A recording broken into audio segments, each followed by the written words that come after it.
Imaginez que votre esprit soit une maison. La plupart du temps, vous vous y sentez bien. Vous avez aménagé les pièces à votre goût, organisé les espaces, installé tout ce qu'il faut pour être confortable.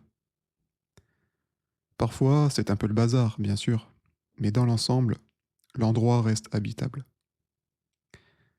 L'une des premières choses que vous avez faites lorsque vous avez emménagé dans cette maison, c'est d'y avoir installé un système d'alarme, juste au cas où, par précaution.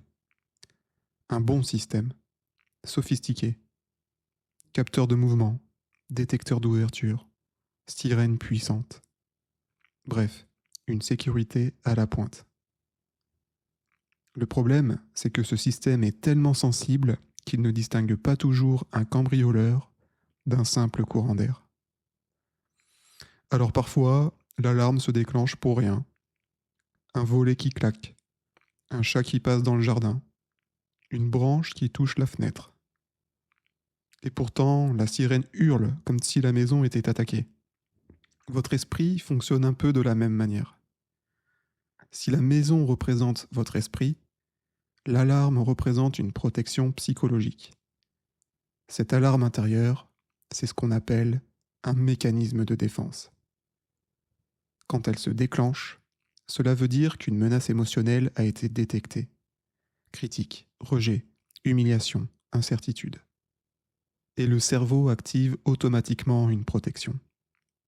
Et il le fait vite, très vite, beaucoup plus vite que votre réflexion consciente. Rassurez-vous, il n'y a rien de grave là-dedans. C'est même absolument naturel.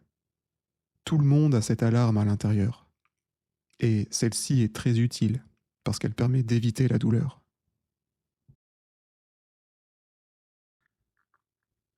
Il est 10 heures du matin. Une première gorgée d'un café chaud vient réveiller les papilles de Léo. Il affectionne tellement sa pause café du matin. C'est l'un de ses petits rituels préférés au bureau. Alors qu'il allait déguster une autre gorgée, tout à coup, son téléphone vibre. Un message. Il regarde l'écran. Bonjour Léo, il faut qu'on se voit aujourd'hui à 16 heures pour faire un point. Signé Monsieur Lebrun, son supérieur. Surpris, Léo relit le message. Une fois, puis une deuxième. Son café est soudain moins bon. D'habitude, son manager est plus chaleureux, plus explicatif dans ses messages. Là, c'est court, sec, mystérieux. Est-ce que je dois m'inquiéter s'interroge immédiatement Léo. À cet instant précis, son cerveau fait ce qu'il sait faire de mieux, le protéger. Dans la suite de cette vidéo, vous allez voir quels sont les mécanismes de défense que peut utiliser votre mental pour gérer une situation stressante. Premier mécanisme de défense, le déni. Vous faites face à une situation qui vous met mal à l'aise. Vous commencez à ressentir une petite pointe d'angoisse. Rien de dramatique, mais quelque chose qui serre légèrement votre estomac. Face à ce genre de situation, l'imagination adore combler les vides.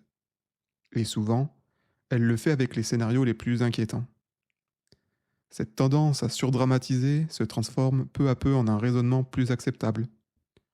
Pourquoi je dramatise comme ça? C'est sûrement rien. Bienvenue dans le déni.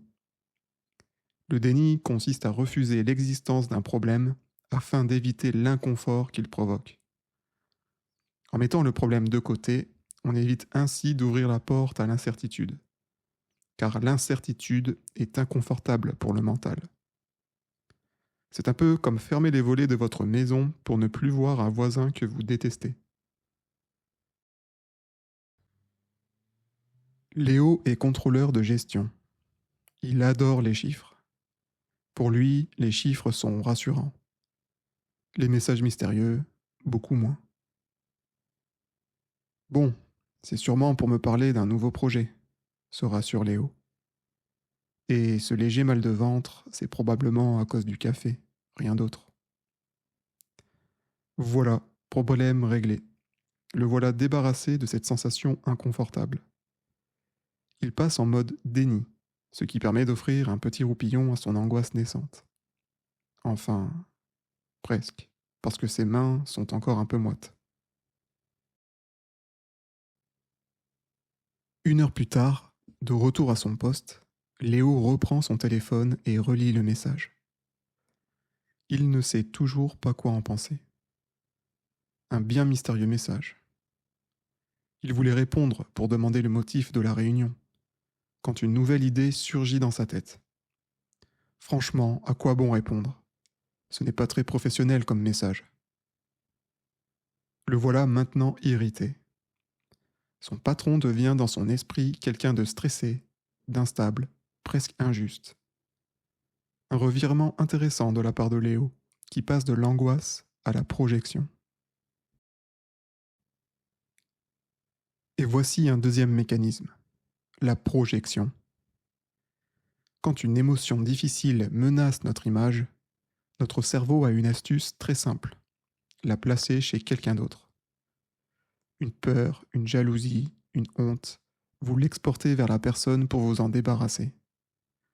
Au lieu de dire « je suis inquiet », on pense « il est agressif ». Magique, n'est-ce pas? Du coup, zéro responsabilité.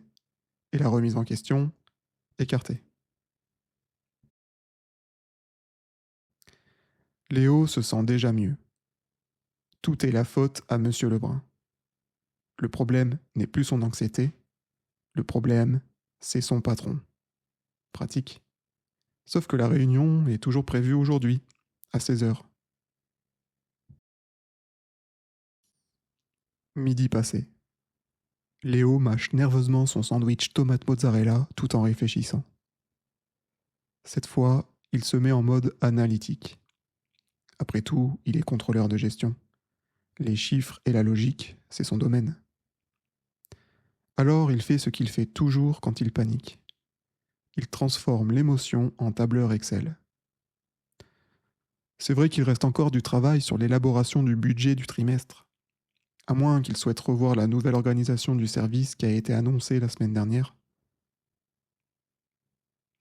Léo analyse ici les scénarios plausibles de son futur rendez-vous. Il rationalise. Et ça marche. Ça ne peut pas être autre chose qu'un point d'avancement sur les missions en cours. Voilà qui est bien plus confortable. Comme quoi, le sens de l'analyse, ça résout tous les problèmes. Ici, nous venons d'évoquer une autre protection psychologique, la rationalisation. Ce que fait la rationalisation, c'est transformer une émotion inconfortable en explication logique. La peur devient un raisonnement. Et c'est quelque part très intelligent de la part de notre cerveau. Quand une émotion de peur apparaît, on construit une histoire rationnelle pour se rassurer. Résultat, l'inquiétude diminue. Enfin, en apparence. 14 h. L'après-midi commence. Léo a déjà changé 3 fois d'avis. De nouveau angoissé, il reprend sa session, répond à quelques mails plus ou moins importants. Ceci fait, il ressent une agitation intérieure, une envie de bouger, de se défouler, d'évacuer. Alors il décide de se lever. Il se balade dans les couloirs, monte quelques escaliers, redescend, pour finalement revenir à son bureau. Un peu de rangement ferait du bien, se dit-il. Alors il se met à ranger ses papiers, puis à archiver des dossiers, puis à lire des actualités. Rien de bien nouveau sous le soleil. Mais au moins, ce début d'après-midi très actif lui a permis de ne pas penser à sa réunion, de faire en sorte qu'elle n'existe pas. Spoiler alerte, il ira à cette réunion, il ne peut pas l'éviter. Léo vient d'emprunter mentalement une autre issue de secours qu'on appelle l'évitement. Ici, le cerveau veut fuir, il ne veut pas résoudre le problème. Il veut simplement s'éloigner de l'émotion. Cela crée une illusion de paix, mais une paix temporaire, bien sûr, parce que les émotions sont patientes. Les émotions savent attendre. Le grand moment approche. Il reste 30 minutes avant la réunion. Cette fois, Léo applique une nouvelle stratégie, une stratégie plus offensive. Si l'objectif est de critiquer mon travail, je vais lui rappeler mes résultats. D'un coup, Léo s'empare d'un dossier et commence à écrire une liste de toutes ses réussites au cours des derniers mois. Projet A, réussi. Projet B, optimisé. Projet C, validé. Grâce à sa nouvelle posture mentale, la peur disparaît. Elle a été remplacée par une détermination presque combative, comme une préparation à un combat de boxe. Léo a surcompensé sa vulnérabilité par l'envie de domination. Voici un dernier phénomène de protection que l'on peut citer, la surcompensation. Quand nous doutons de nous-mêmes, le cerveau adopte parfois l'attitude opposée. On essaie alors de compenser en devenant par exemple plus perfectionniste, ou encore en étant plus arrogant ou même agressif. Comme si l'on essayait de prouver au monde entier, et surtout à soi-même, que tout va parfaitement bien, et que nos blessures intérieures n'existent pas. En bref, la surcompensation est une stratégie qui fonctionne bien, mais le problème, c'est qu'elle est très épuisante. Avant de continuer, il faut que vous compreniez quelque chose d'important. Ces réactions que nous avons décrites ne sont en aucun cas des défauts. Au contraire, ces mécanismes existent depuis très longtemps dans notre psychisme. Et l'inconscient les utilise pour s'adapter à chaque situation nouvelle. Quand nous étions enfants, ces mécanismes de défense ont souvent été utiles. Peut-être qu'enfant, vous évitiez d'entrer en conflit avec votre mère pour échapper à une humiliation. Peut-être aussi que nier un problème vous aidait à supporter une situation difficile. À l'époque, votre cerveau a appris une chose. Ces stratégies protègent. Mais là où se pose le problème, c'est que ces automatismes continuent d'agir à l'âge adulte. Toute la journée, nous avons vu Léo réagir avec différentes stratégies à cause d'un simple message. Un message ambigu qui a déclenché son système d'alarme.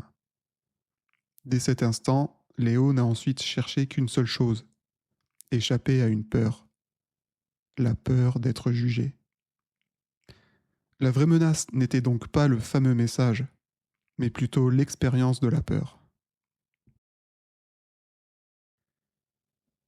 Les mécanismes de défense ont une particularité. Ils sont discrets.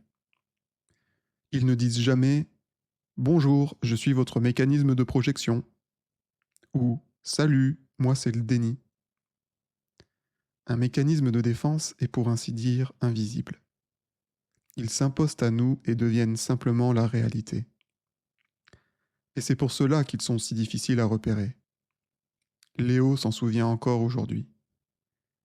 Quand il était à l'école primaire, il avait rendu un devoir rempli de fautes d'orthographe. Il s'en souvient comme si c'était hier. Son professeur l'avait critiqué devant toute la classe. Ce travail est un torchon. Une humiliation publique venant d'une personne représentant l'autorité. Depuis ce jour, une association s'est gravée dans son esprit. Erreur égale danger. Encore aujourd'hui, face à un simple message de son patron, face à l'autorité, la vieille alarme intérieure s'est déclenchée. Et Léo a essayé toutes les stratégies possibles pour échapper à cette peur. Il a tout essayé. Minimiser la situation, accuser son patron, expliquer logiquement, fuir par l'hyperactivité, et enfin dominer par la détermination. Sans s'en apercevoir, il s'est protégé de la peur qu'il ressentait en passant d'une stratégie à l'autre, tout en cherchant à justifier son comportement. 16 heures. Léo passe la porte du bureau de Monsieur Lebrun. Son patron l'accueille avec un grand sourire et l'invite à s'asseoir en face de lui. Léo s'exécute. Son interlocuteur engage alors la conversation. Léo, je voulais te voir pour te proposer un poste avec plus de responsabilités. Si tu es partant, nous pouvons en parler dès maintenant. Grand silence. Léo se remémore de sa journée, de tous les états émotionnels qu'il a traversés depuis la réception du message. Le déni, la projection, la rationalisation, l'évitement, la surcompensation. Tout ce théâtre mental, pour ça, pour une promotion. Pas de critique, pas de licenciement, pas de catastrophe. Mais tout le contraire, une preuve de confiance en son professionnalisme. Il ne s'imaginait pas un tel scénario. Son système d'alarme, encore moins. Celui-ci n'avait fait que son job, activer une protection. Voici la conclusion de l'histoire de Léo. Une issue heureuse, finalement. Mais Léo aurait pu s'épargner quelques dépenses psychologiques inutiles. En effet, il est difficile de reconnaître le moment où notre mental active un mécanisme automatique. Est-ce pour autant qu'il faut éliminer nos mécanismes de défense? Pas du tout. Ce serait une très mauvaise idée. Ils font partie de notre système de protection. Mais il est possible de faire quelque chose de beaucoup plus utile. Les reconnaître. La prochaine fois que vous ressentirez une réaction intense, ne la laissez pas entièrement prendre possession de vous. Posez-vous à la place une question simple. De quoi suis-je en train de me protéger? Cette question crée un espace. Et dans cet espace, une nouvelle possibilité apparaît. Celle de choisir votre réaction. Comme nous l'avons vu, nous avons tous des mécanismes de défense. Tous, sans exception. Y compris les personnes les plus conscientes. Là où nous pouvons faire la différence, c'est simplement dans notre capacité à voir ces mécanismes et à choisir, quand cela est nécessaire, de ne pas leur obéir. Votre esprit n'est pas irrationnel. Votre esprit essaie simplement de vous protéger. Et vous pouvez le remercier pour ça. Mais il utilise parfois des stratégies qui appartiennent à une version plus jeune de vous-même. Une version qui, un jour, a installé une alarme très sensible dans sa maison intérieure. Encore aujourd'hui, cette alarme fonctionne toujours parfaitement. Alors la prochaine fois que votre première réaction vous semblera évidente, posez-vous une question. Est-ce la réalité? Ou simplement mon système d'alarme qui vient de se déclencher? Et vous n'aurez plus qu'à choisir. Laissez la sirène résonner ou la désactiver.